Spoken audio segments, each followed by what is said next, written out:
Welcome to the Slop Temple. We pray this video helps. You start by confirming your device supports always on display. That's the only practical path to a brighter standby.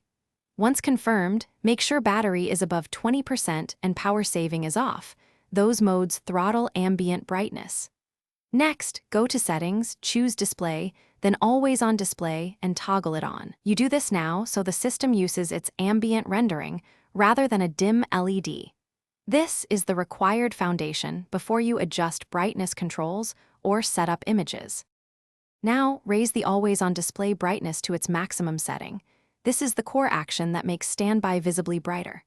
Once done, pick a high contrast, mostly white or bright image and simple widgets. Dark content appears dim on many OLED panels.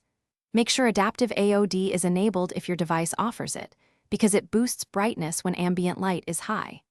Also check any AOD refresh or brightness slider and set it to the highest usable value. These adjustments amplify perceived brightness significantly.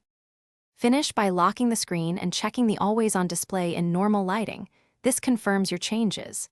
If the screen remains dim, go back and disable battery optimizations or app-level restrictions that can throttle AOD brightness.